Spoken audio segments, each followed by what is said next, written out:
Hello my royal lovelies, welcome back to the channel and of course welcome to my home. We have a plethora of royal stories to be talking about and discussing today. We're going to start in a moment with Meghan, but I wanted to first of all just address my look today. Well, I could barely be bothered to crawl out of the royal bedchamber, my lovies. It's a windy day and I just couldn't be bothered, so we are in loungewear today. Almost smoking jacket and pearls. What says loungewear like smoking jacket and pearls? I have no idea. Tiara and pearls, and of course a gorgeous aquamarine ring. It says dress down to me. Anyway, let's move on.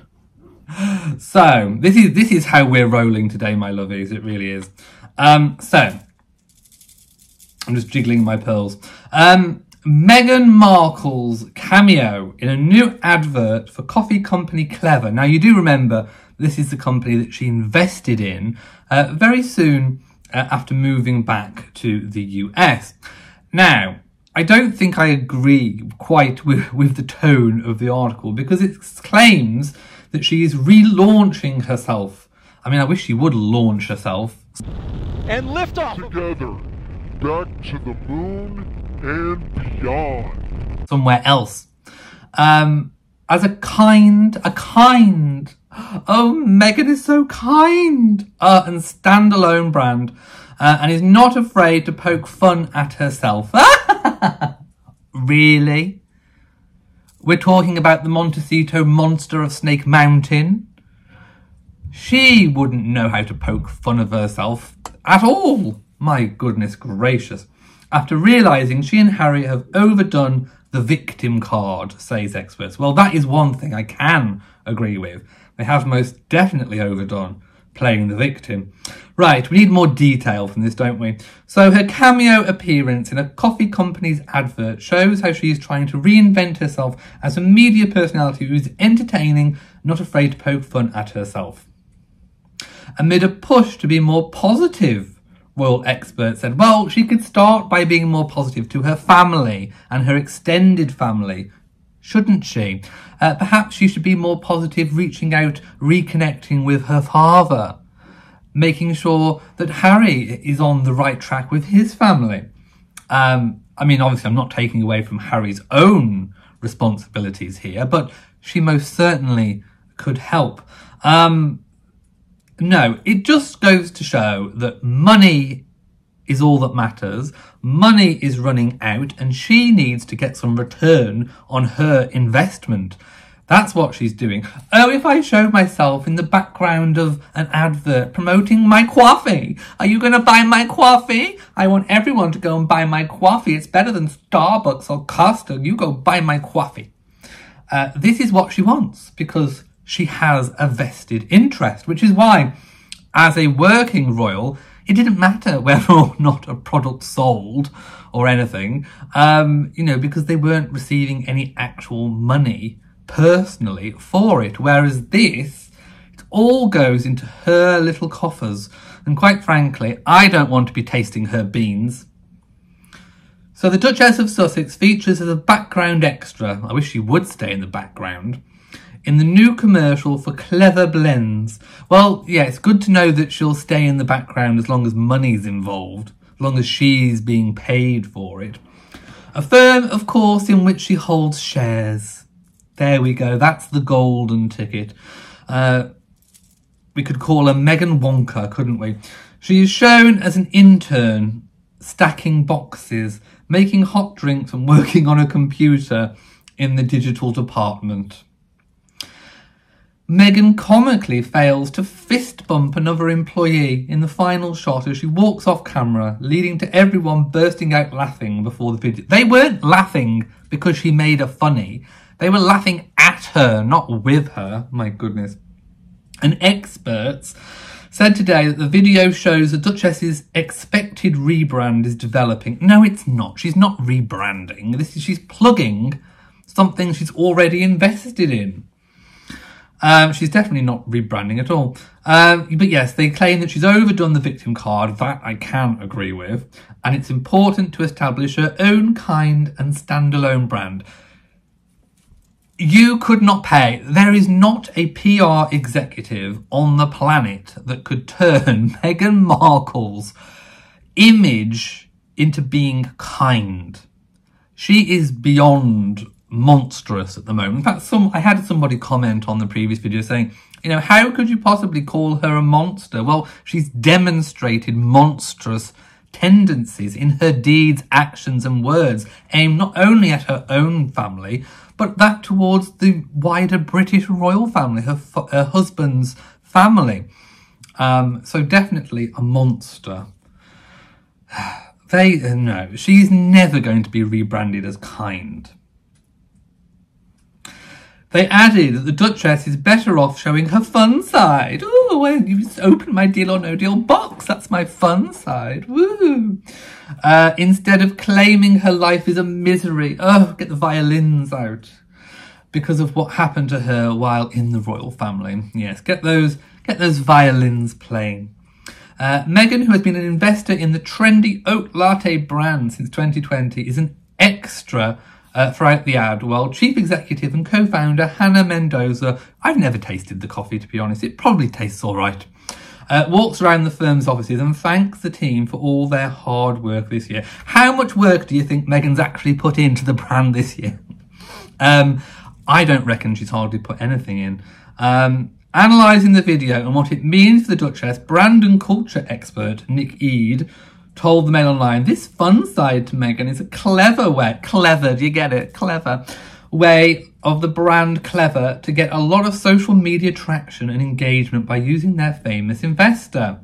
Well, you don't need to be an expert to know that. But no, I don't think it's going to work. Meghan is most definitely a polarising figure, and she's not really known for, you know, being the big personality woman, is she?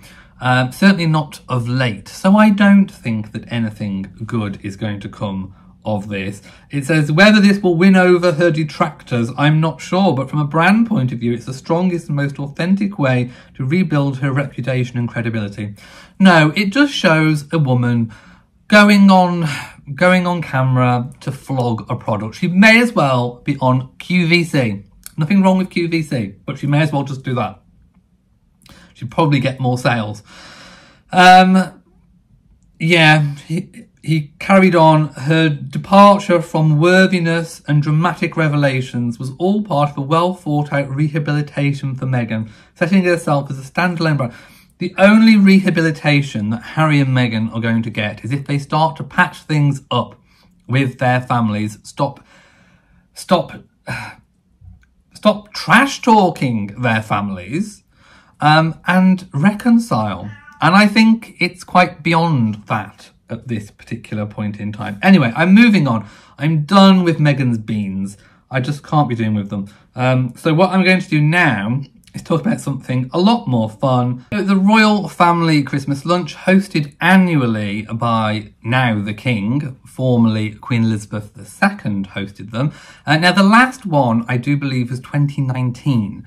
Obviously the pandemic got in the way, and a whole host of things. So the annual royal family Christmas lunch held usually the Wednesday before Christmas. So it was actually yesterday. And we normally know who attends by the arrivals and departures, although that's not an exhaustive list because it's, you know, royals can sort of slip in and out, especially if maybe they've been staying for a couple of days. They may actually not even be leaving sight on this particular occasion. So what I can run through is who was spotted arriving and leaving for this occasion. So we saw the Edinburghs. Now I'm still getting used to calling them the Edinburghs, formerly the Wessexes, although, you know, he still, Edward still has the Wessex title. He's you know, obviously the Earl of Wessex and the Duke of Edinburgh. So, you know, call them what you like, but Edinburgh is their highest title. So we saw Lady Louise, Edward and Sophie. Now I can't make out whether or not James is in the background behind his mother. I don't think so. So no, not entirely sure of his whereabouts. I can only show you what I can actually see.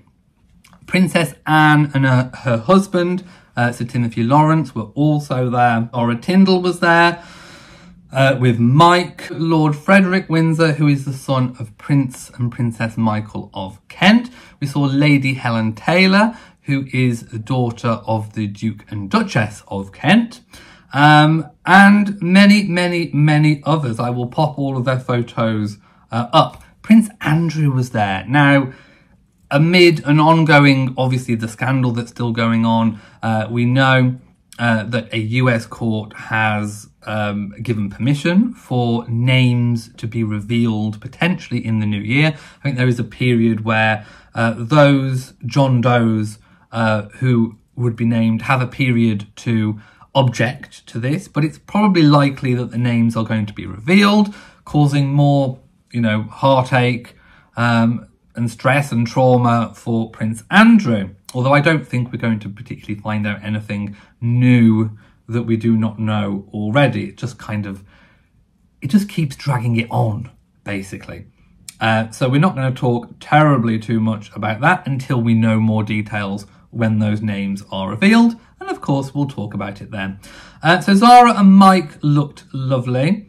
We also saw Princess Eugenie and husband Jack. Again, Prince and Princess Michael of Kent. Prince Michael of Kent looking more and more like Father Christmas every year. I do love it. You can imagine Prince Michael of Kent having a jacket like this, can't you? So Peter Phillips was there with his two daughters and the children. Yes, many, many, many, many royals. I will pop all of their photos up. It was just nice to see a return to normality, after all of the pandemic years and the passing of Queen Elizabeth II, to see the royals back doing the traditions that they are known for, I think was just really, really special. And it shows that King Charles is not doing away, with all of the traditions. The purpose of this lunch, of course, is to unite the family for one time in the year. I mean, obviously, we have Troop in the Colour where many members of the family come together, but this is one time in the year where all of the extended members of the family who are not being invited to Sandringham for lunch, because of course the King can't host everybody. Sandringham it's a massive country mansion, home, estate, but it is limited to only so much space. And the descendants of Queen Elizabeth II and the Duke of Edinburgh, Prince Philip, are now very, very vast. So you can't host everyone. So it's the family's chance to come together at this time of year. Now, we do know that it was also announced that who will be attending the Sandringham Christmas, not name by name, but we know that the invitation has been extended to Camilla's sort of direct family, so we will see them. It's also been confirmed that they are going to attend church on Christmas morning, so look out for that in all the online news and possibly on the BBC and ITV live coverage as well. Now, over the past few years, I was a little disappointed because it didn't really cut to them and show them sort of live. I mean, I always used to watch it on Christmas morning live, waiting, and it just kind of skipped over it. Anyway, I'm hoping there will be a full return to proper coverage on Christmas morning. So I'm fingers crossed on that one. It's expected that we may see, I think we're going to see Camilla's family walking with the King and Queen down to church on Christmas morning. I think we will see the Prince and Princess of Wales and, of course, the Wales children. It will be really nice, again, to see a return to normality entirely, in its full entirety.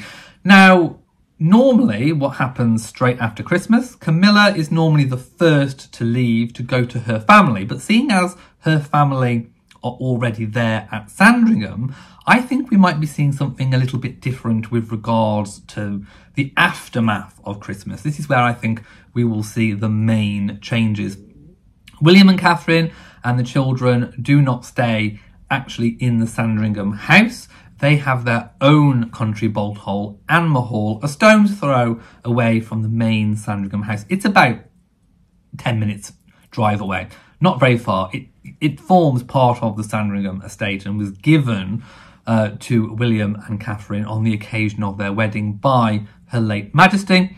And it was given as a gift. This is not a crown property. This is not a, anything that's on a royal estate that's sort of run by the Crown Estates. This is private property, and it's because William was always going to inherit Sandringham when he becomes king. So the estate will be reunited as one when William becomes king. So it made sense to just give him a home on the occasion of his marriage to Catherine. So they will not be taking up space at Sandringham. Of course, Harry and Meghan are spending Christmas away from the royals again, over in Snake Mountain, somewhere in the hills of Montecito. The hills have eyes, more like. But yes, it'll be nice to see who is actually there at Christmas. Last year, we did see on the church walk, I mean, like I say, we did see a return to normality last year. But it's nice to see everything in place, the Christmas luncheon, the walking to church, Sandringham Christmas. It's all coming back to normal, which I'm appreciating. I think we will see Prince Andrew again, despite all what's been going on in the media over the last few days. Will we see Sarah Ferguson walking with Andrew? I don't know. I mean, I would like to see Sarah walking. The reason why she didn't attend the coronation was because it's a state occasion, and she said you can't be half in, half out. A little barb, I think, to Snake Mountain.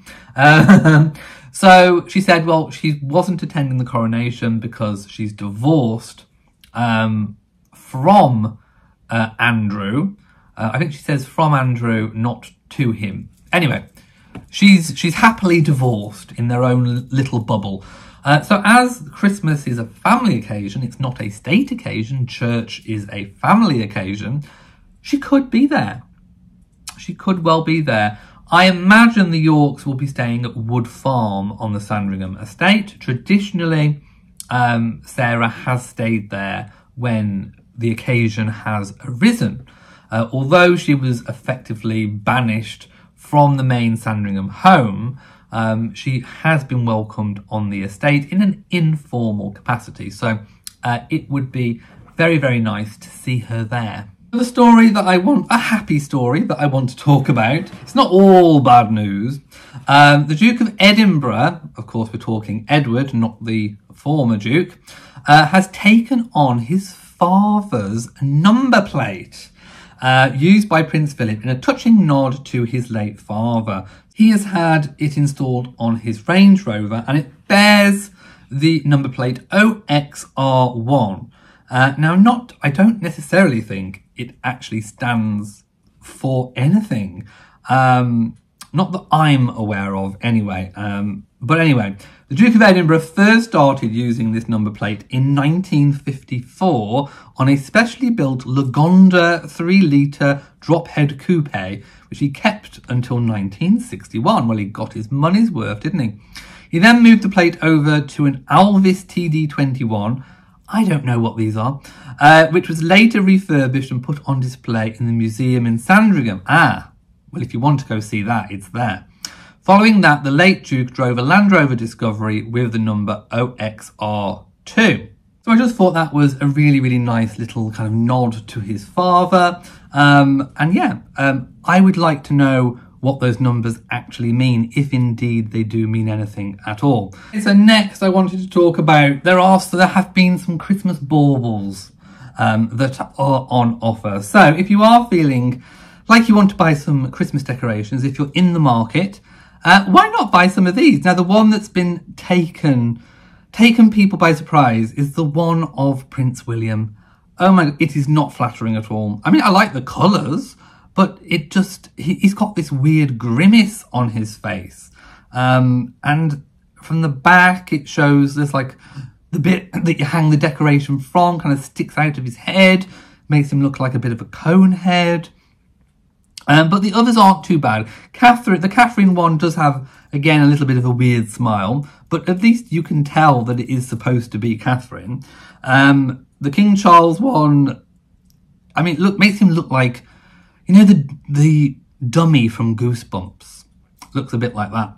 And then the Queen Camilla one looks the best. I mean, that actually really does look like Camilla. I would definitely hang that one from my tree. But no, I think they did William dirty on that one. Definitely looks, I mean, I definitely would not want that on my tree. It would frighten all the guests away from Christmas dinner. Okay, so I'm going to end this video talking a little bit of housekeeping. So I recorded my alternative Christmas Day speech and it's all uploaded, ready to go live. Now, the King's speech obviously goes live at 3 p.m. on lots of different channels. So, and you'll be able to watch it on catch up as well.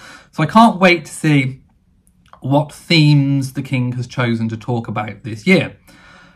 Will they align with my own theme? So I write my own speech myself, and I've done it now since 2016 or 2015 or 2016. So a number of years.